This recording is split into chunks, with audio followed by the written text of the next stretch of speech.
नमस्कार दोस्तों, स्वागत है आपका हमारे YouTube चैनल गीता ज्ञान सीरीज पर। आज हम बात करेंगे एकादशी व्रत की।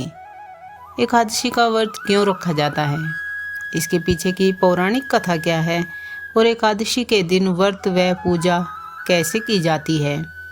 तो आइए शुरू करते हैं एकादशी के महत्व से। हिंदू पंचांग के अनुसार हर महीने में 2 बार एकादशी आती है, एक शुक्ल पक्ष में और दूसरी कृष्ण पक्ष में। मतलब साल में 24 एकादशी होती हैं।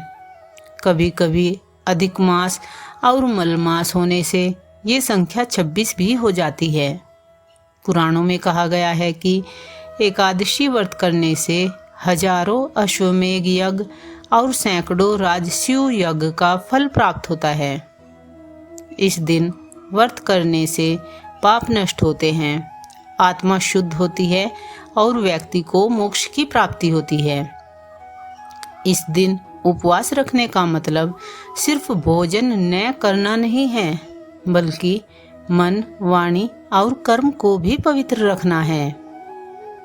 एक अद्भुत कथा पद्म पुराण में वर्णित है। बहुत समय पहले मुर नामक एक असुर ने धरती, स्वर्ग और पाताल तीनों लोकों में आतंक फैला रखा था। देवता और ऋषि उसका सामना नहीं कर पा रहे थे। तब सबने भगवान विष्णु से मदद मांगी। भगवान विष्णु और मुर असुर के बीच युद्ध शुरू हुआ। युद्ध लगातार हजारों वर्षों तक चलता रहा। आखिरकार भगवान विष्णु बद्रीक आश्रम की एक गुफा में विश्राम करने लगे। मुर असुर ने सोचा, यही मौका है, मैं विष्णु को सोते हुए मार डालता हूँ। जैसे ही वह भगवान विष्णु पर आक्रमण करने बढ़ा, उसी समय भगवान के शरीर से एक दिव्य स्त्री प्रकट हुई। वह अत्यंत तेजस्विनी और अद्भुत शक्ति से भरपूर थी। उस दिव्य स्त्री ने तुरंत मुर असुर का संहार कर दिया। भगवान विष्णु ने जागकर प्रसन्नता प्रकट की और कहा, हे देवी, आप आज से मेरे भक्तों की रक्षा करेंगी। जिस दिन आप प्रकट हुई हैं वह दिन एकादशी कहलाएगा। जो भी इस दिन व्रत करेगा वह पापों से मुक्त होकर मोक्ष प्राप्त करेगा। इसी तरह एकादशी व्रत की परंपरा शुरू हुई।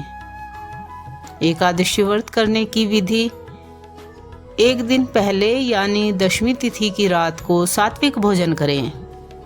इस दिन लहसुन, प्याज, मांस, मदिरा आदि का सेवन वर्जित है। व्रत वाले दिन सुबह जल्दी जल्दी उठकर स्नान करें और साफ वस्त्र पहनें। घर के पूजा स्थान को साफ करें और भगवान विष्णु की प्रतिमा या तस्वीर स्थापित करें। गंगा जल छिड़ककर वातावरण को शुद्ध करें। दीपक जलाएं और भगवान विष्णु को तुलसी दल, पीले फूल और भोग अर्पित करें। विष्णु सहस्त्र नाम, विष्णु चालीसा या गीता का पाठ करना अत्यंत शुभ माना जाता है। पूरे दिन ओम नमो भगवते वासुदेवाय मंत्र का जाप करें। अधिकतर लोग इस दिन अन्न का सेवन नहीं करते, केवल फल, दूध, सूखे मेवे और साबूदाने की खिचड़ी जैसे फलाहार लेते हैं। रात को जागरण करके भगवान विष्णु का भजन कीर्तन करना शुभ होता है। अगले दिन यानी द्वादशी को प्रातः स्नान के बाद भगवान विष्णु की पूजा करें। गरीबों और ब्राह्मणों को दान दें।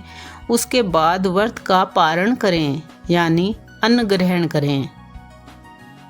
एकादशी व्रत के अनेकों लाभ होते हैं, जैसे शरीर और मन दोनों की शुद्धि होती है, पाप नष्ट होकर पुण्य की प्राप्ति होती है, जीवन में सुख, समृद्धि और मानसिक शांति मिलती है, और सबसे बड़ा लाभ मृत्यु के बाद मोक्ष की प्राप्ति होती है। तो दोस्तों, यही है एकादशी का महत्व, कथा और पूजा विधि। अगर आप भी श्रद्धा और भक्ति से एकादशी का व्रत करते हैं तो निश्चित ही भगवान विष्णु की असीम कृपा आपको प्राप्त होती है। अगर आपको यह जानकारी अच्छी लगी हो तो वीडियो को लाइक और शेयर जरूर करें, और ऐसे ही धार्मिक व प्रेरणादायक वीडियो के लिए चैनल को सब्सक्राइब करना ना भूलें। जय श्री विष्णु।